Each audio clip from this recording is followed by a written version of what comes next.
That's for losers, man. I don't get involved in that stuff. But Angel Rashad Milligan rolling out. That's a good question. Brandon, We can't ask Rashad questions. Okay, Rashad. Yo. Welcome back to the channel, man. A late stream right here.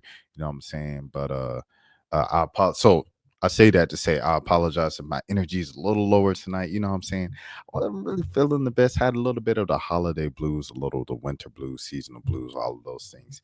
But I don't know. It was just something within me. Maybe it was, the man above, or just something within me that they really wanted me to record tonight. So here I am with a list of topics, as you guys see, and the headline. And without further ado, let's get into it. So first things first, my name is Rashad Milligan. If you are new to the channel, this is the road to 5K subs. NBA, man. So a couple things happened in the NBA tonight. I was watching the Hawks and the Spurs go to overtime. It was a great game, great back and forth. The Hawks couldn't get any stops, but the good news was San Antonio couldn't stop the Hawks. Like I said, when I first watched Wemby in person for the first time, that was like at the beginning of this year in January on MLK Day when they came to Atlanta, and it was just sensational. It was sensational. I raved about it for 10 minutes. The videos did well, because I was just like, this dude is amazing. And I said he had the potential to be the greatest of all time. I still believe that at the end of the calendar year of 2024, that Victor Wembanyama definitely has the opportunity to be the greatest basketball player ever. He has all the tools. His defense is a wall. His offense is unstoppable because no one's as tall as him. But also no one has, or very little players have, as much skill as he does. And his passion for the game is probably larger than most. You think about Giannis, maybe. It's the only one with more passion than Wemby, for real, as a superstar at that level. You know, I definitely think Bron definitely has a lot of passion and stuff for the game as well. But definitely those two are kind of like on another level of expressing it, at least outward on the court. Wemby had like 42, dove for a loose ball in overtime. Trey missed 2 free throws in the final minute of regulation, and then he took the final shot, which was a step back kind of over Wemby. And he's hit a couple like step back middies around Wemby before. Like last season, he did that in San Antonio. I don't know if that's necessarily the shot you want to take at the end of regulation. The way the game was going, the back and forth, Hawks couldn't really get many stops against San Antonio. I think you really go for the best chance to give your team the best chance to win. You should probably go to bogey at that moment. But, it is what it is. 2020 hindsight, Monday morning quarterback. You take it to overtime. Dre Hunter on that drive to even bring it into overtime on the poster when he put Wemby in the rim. No foul was called. But shoot, with with Trey missing 2 free throws and Wemby missing a free throw in the final seconds of the game, those free throws weren't even guaranteed. That free throw wasn't even guaranteed if they gave it to him. So, just a lot of ifs, ands, or buts. CP3, Chris Paul is still a player, bro. Like, Chris Paul is still a player. And it makes me think about, makes me revisit free agency this summer of, who exactly reached out to Chris Paul. I know he said he didn't want to necessarily play for a contender because he wanted to actually get in the game and play and hoop. So I was thinking, ironically, the Hawks, did the Hawks reach out to Chris Paul and have a chance to kind of mend that 20-year kind of Band-Aid that they have, because Chris Paul really wanted to play for the Hawks coming out of Wake Forest. He wanted to stay in the South, and he was looking for homes in Gwinnett County. I think he even might have bought one because he thought the Hawks were going to draft him number 2 in 2005, when they end up passing on him and drafting Marvin Williams. And Chris Paul slid to 4 to the New Orleans Hornets. But anyways, I'm yapping. Let me get back to it. Chris Paul can still go, bro. Chris Paul can still go. But I was thinking in the summer, wouldn't the Hawks be one of those teams that would call him, because the Hawks really needed a backup point guard. They've needed one Trae Young's entire career from the time he was drafted in 2018. So very interesting stuff there of why Chris Paul was he reached out to, but I don't know. But I bet a lot of other teams other than the Hawks are looking at Chris Paul's performance this season and thinking man, we could have used Chris Paul.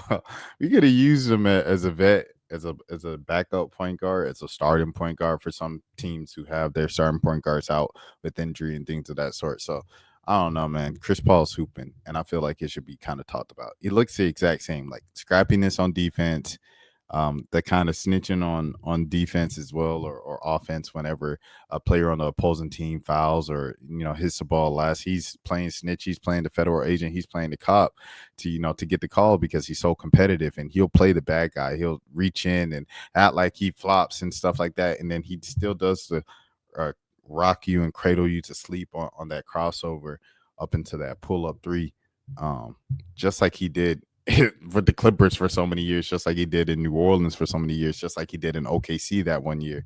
He's still the same player, and it's truly remarkable to see a player of his size play this well this far into his career. This is year 19 for him, if not 20, but it's probably 19, and this is just truly sensational.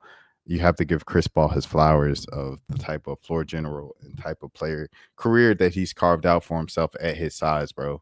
It's truly remarkable. And yes, he cuts corners and stuff like that, and some people might call it kind of dirty, some of the stuff that he does and stuff like that, reaching and grabbing and stuff like that to make up for his size. But shoot, all in all, it works. And it's worked for 19 years, going on to 20. And salute him. And you have to say that because today, at the time I'm recording this, Pro Basketball Hall of Fame announced their nominees for this year as first ballot kind of inductees. And this Carmelo Anthony, Sue Bird, Dwight Howard, all players that I remember like their entire careers. I think Marc Gasol is also a nominee for the first time this year. All players I remember their entire pro careers. I remember Sue Bird's early playing career. I remember her even vaguely, very vaguely at UConn with DT and stuff and everything like that as a child. I remember Melo being a part of that crew with Braun and Bosch. You know what I'm saying? I didn't really know much about D Wade coming into the draft and everything like that. His rookie season, I was like 8 years old when this was going on, you know what I'm saying? So cut me some slack. I didn't know D Wade into his rookie year playoff series. You know, that was the first time I heard of D Wade and seen him and stuff like that.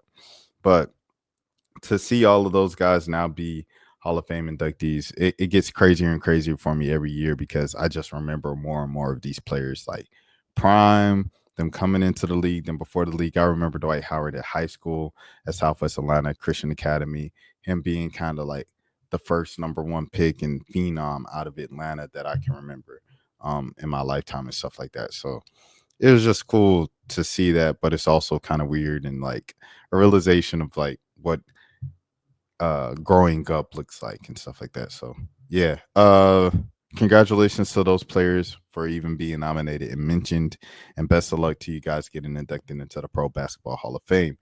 Who else? Cat had 20 rebounds tonight. He had like 32 points and 20 rebounds against the Minnesota Timberwolves. His revenge game. Cat is putting up a great stat line. I should vote for the All-Stars tonight, but I'm not going to do that tonight. I'll probably do that later. Cat's playing All-Star basketball. He's playing All-Star starter caliber level basketball. He needs to be a starter in the East. Donovan Mitchell needs to be a starter in the East for the start that the Cleveland Cavaliers got off to, and Trae Young definitely needs to be a starter in the East as well.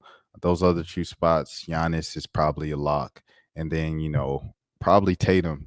Tatum will probably get that other spot in the front court for the Eastern Conference All-Stars, man. But yes, Cat's playing remarkable basketball, and the Knicks really won that trade. I had it as a hot take that Minnesota might have won the trade because looking at it on paper, you're looking at two All-Stars. Julius Randle was an All-Star in New York. Cat was an All-Star in Minnesota. You're trading two All-Star forwards for each other. They play the same position. They're both All-Stars.